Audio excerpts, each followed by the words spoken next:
Мальчик вместе с семьей однажды спас умирающего тигренка в диких джунглях. Они вырастили его, а потом были вынуждены расстаться. Спустя годы, когда они встретились снова, уже с взрослым хищником, произошло нечто, к чему никто не был готов. В этот момент все пошло совсем не по плану. Когда-то, много лет назад, в одном удаленном уголке Азии, где тянутся густые джунгли и влажные равнины, маленький мальчик во время поездки с семьей обнаружил в высокой траве почти погибшего тигренка. Это произошло в одном из регионов, где обитают дикие тигры, среди жаркого климата, болотистых лесов и густых зарослей. Судьба свела вместе двух существ, одинаково беззащитных и одиноких. Мальчика звали Этан Картер. Ему было всего 8 лет, и почти всю свою жизнь он боролся с тяжелой болезнью – лейкемией. Его тело было слабым, волосы почти исчезли из-за лечения, но в его взгляде жила необычная взрослая стойкость. Увидев истощенного тигренка, обезвоженного и брошенного, он сразу понял – если уйти, тот не выживет. Несмотря на опасения взрослых, возражения сотрудников заповедника и строгие правила, тигренка решили спасти.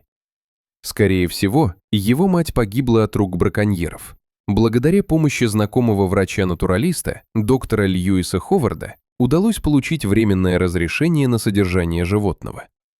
Тигренка назвали Кайро, в честь города, где Этан проходил экспериментальное лечение. Так началась их общая история. Семья вернулась в США, на ранчо в штате Монтана. Там Кайро рос, сначала беспомощным малышом, затем сильным молодым тигром. Отец Этана, архитектор Дэниел Картер, переоборудовал часть дома в безопасное пространство. Мать, Сьюзан, имевшая ветеринарный опыт, следила за состоянием животного. Но главным для Кайро был именно Этан. Мальчик кормил его по расписанию, следил за ростом и весом, читал ему книги о дикой природе, словно напоминая, кем он однажды должен стать. В особенно тяжелые дни после химиотерапии тигр тихо лежал рядом, будто чувствовал его боль. Их связь была необычной, глубокой и труднообъяснимой.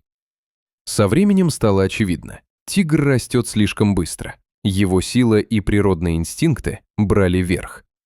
Когда Кайро исполнился год, власти потребовали передать его в специализированный заповедник. После долгих обсуждений было принято компромиссное решение.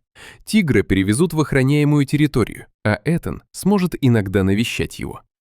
Прощание оказалось тяжелым. Этан отправился продолжать лечение, а Кайро возвращаться к своей истинной природе. Их пути разошлись. Прошло 7 лет. Этан вырос. Его борьба с болезнью была долгой и изнурительной. Рецидивы, новые курсы лечения, месяцы в больницах. Но к 15 годам врачи объявили устойчивую ремиссию. Мальчик, когда-то спасший тигренка, стал юношей с внутренней силой и спокойствием. Он увлекся фотографией дикой природы, помогал в реабилитационных центрах и открыто говорил о сложных вопросах взаимодействия человека и животных. Его история вновь привлекла внимание общественности и вызвала споры.